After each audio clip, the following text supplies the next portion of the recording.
नमस्कार, स्वागत है आप सभी का सनराइज न्यूज़ में। मैं आपके साथ विशाल। चुनावों को लेकर सभी दल अब पूरे तरीके से एक्टिव नजर आ रहे हैं। राजनीतिक दल अब अपने चेहरे को तलाश कर जनता के सामने पेश कर रहे हैं। इसी कड़ी में पूर्व कैबिनेट मंत्री रघुराज प्रताप सिंह उर्फ राजा भैया ने अपनी पार्टी जनसत्ता दल लोकतांत्रिक के 11 प्रतिनिधियों की सूची जारी कर दी है। राजा भैया को किसी खास परिचय की ज़रूरत नहीं। राजा भैया इस बार चुनावों में काफ़ी एक्टिव है। राजा भैया ने जिन लोगों के नामों की सूची जारी की है उसमें खुद राजा भैया का भी नाम है। राजा भैया प्रतापगढ़ की कुंडा विधानसभा सीट से चुनाव लड़ेंगे।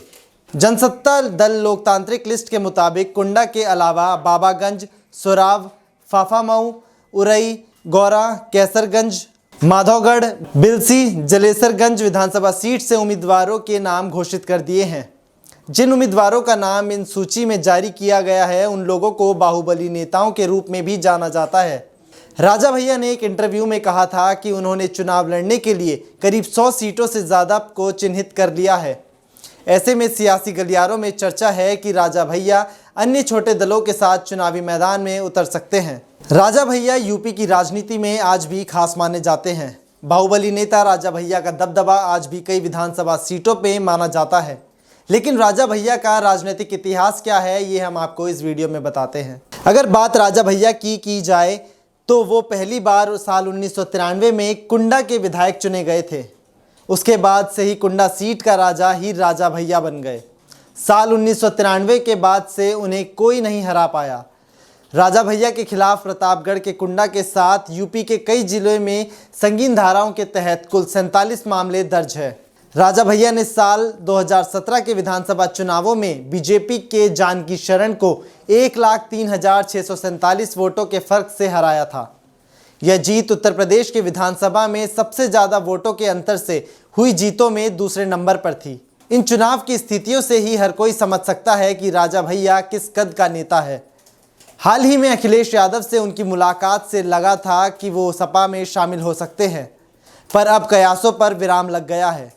यूपी की सियासत में फिलहाल सपा ने बीजेपी के खिलाफ एक मजबूत समीकरण बना लिया है जिसमें सभी छोटे दलों को साथ लाने की कोशिश की गई है, लेकिन राजा भैया को साथ ना ला पाए। ये तो था राजा भैया का राजनीतिक इतिहास। लेकिन अगर राजा भैया के आपराधिक इतिहास की बात की जाए तो इसके लिए आपको थोड़ा पीछे जाना पड़ेगा। राजा भैया के खिलाफ कुंडा के साथ ही महेशगंज, प्रयागराज, रायबरेली के ऊंचाहार और राजधानी लखनऊ में हत्या के प्रयास, लूट, अपहरण जैसे संगीन धाराएं लग चुकी है। गौरतलब है कि साल 2002 में बहुजन समाज पार्टी और भारतीय जनता पार्टी की गठबंधन सरकार के समय झांसी के विधायक पूरण सिंह मंडेला के अपहरण के मामले में राजा भैया जेल गए थे, जिसके करीब 2.5 साल के बाद वो जेल से बाहर आए। इतना ही नहीं, राजा भैया की बेती कोटी पर हुई छापेमारी में तालाब से हजारों नरकंकाल मिले थे। इसके बाद साल 2010 में चुनाव के दौरान एक बीडीसी के अपहरण और गोलीबारी की घटना के बाद फिर से जेल जाना पड़ा था। फिर साल 2013 में सीओ की हत्या के मामले में राजा भैया का नाम आने के बाद अखिलेश यादव के मंत्रिमंडल से उन्हें बाहर कर दिया गया था।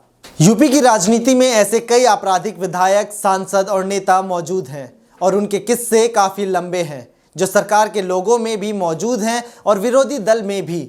लेकिन गुंडा राज कम करने वाली सरकार यानी योगी आदित्यनाथ की सरकार गुंडों को चुनाव में अपने सामने देख रही है।